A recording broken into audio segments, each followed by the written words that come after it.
So, are you excited about our topic today? Oh yeah, I totally am. I wore like my punk cat shirt just for the Yeah. special occasion and everything. So, we're talking about punk legend G.G. Allin. He there's a lot to say about this guy, man. He's like a punk god, punk legend. He's probably one of the craziest performers I've ever really heard about that did get famous, because I'm sure there's some crazy stuff out there, but he was super famous in like the late 80s, early 90s. So Which is really dope. That was like the heyday for the punk scene and everything, was like the 70s to like the early 90s and everything. So yeah, to make a name in that time was a big deal. yeah, seriously. And it's like that era was kind of like the beginning of, this kind of like more, this like our alternative rock kind of scene, Yeah. because like from there, I think a lot of different genres from like the 80s rock, like head metal bang. Oh, the hair metal music. Yeah. And then it kind of split into these like punk rock. And then I think eventually, hard, like heavy metal and emo and all the other kind of, emo. yeah, right. and I really see some of these emo guys in this. But let me give you some cool information about Gigi real quick. He was born to a religious family, and his father insisted that his name be Jesus Christ Allin, because he saw in a vision from God that he was supposed to name his son Jesus Christ. And so if that doesn't really ironic. Yeah, if that doesn't really tell you like, oh, maybe this guy is a little he might have had a really weird like upbringing, dude. So yeah, I mean, it's kind of like you growing up in Utah and everything, right? It totally it fucks with you and it changes you into a crazy person because it like restrains you. But so he did later change his name to Kevin, and that was after his mom and him and his brother, they moved out after his father. Basically, so he started digging this hole down in their basement, right? And that sounds so sketch. Yeah, right. And so his mom asked him about it, and asked his father about it, and then he said, "Oh, I'm gonna bury you and the kids down there."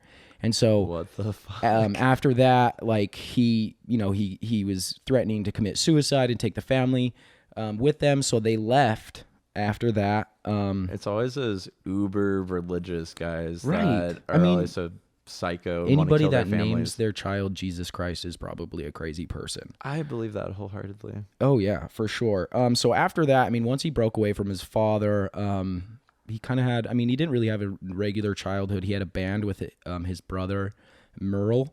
And his brother's name was Merle? Merle, Merle. And dude, he's a crazy looking fool.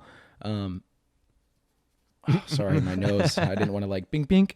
But so he had a band called Malpractice, and it was kind of cool. Like they were both kids. It was just him and his brother, and then his mom like did like the managing and the lights and stuff for them. So it's like a really fucked up Jackson 5 type thing. Yeah, a little bit. And they had a really cool like sound. I heard a little clip of their Malpractice band, and it was pretty good.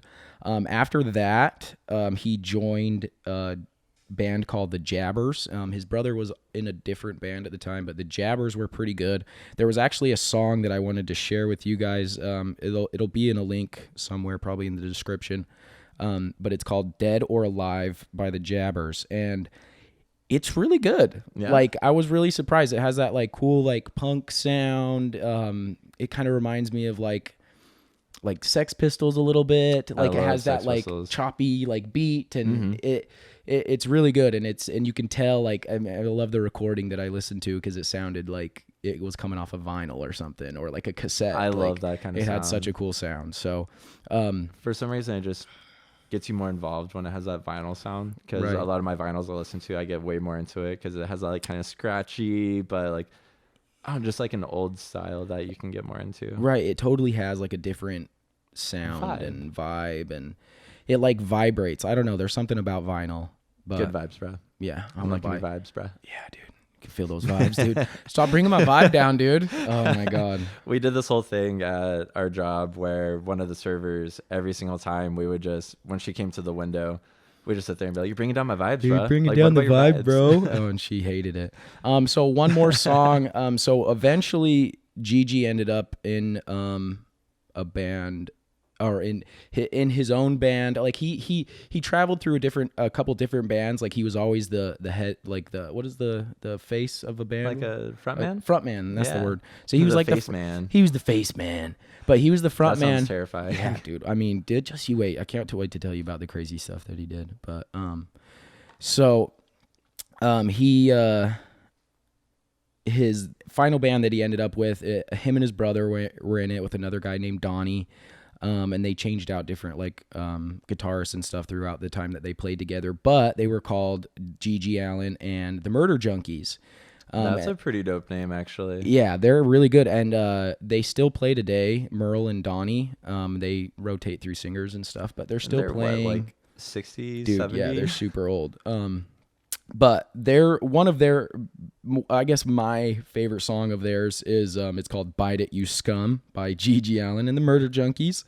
That's so violent, dude. It's a pretty good scum. Pretty good scum. It's pretty good scum. It's a pretty good song, but yeah, definitely go give it a listen.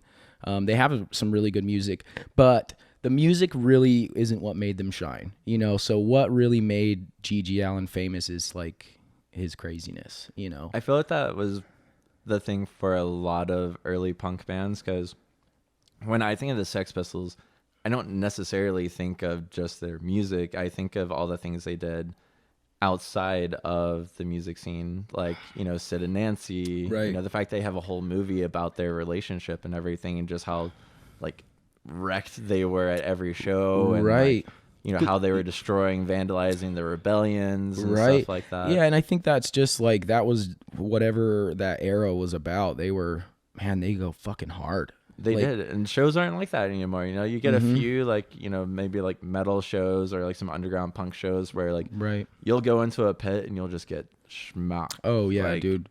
So before we go into some of his antics, I can't wait to tell you about like all this so crazy excited. shit.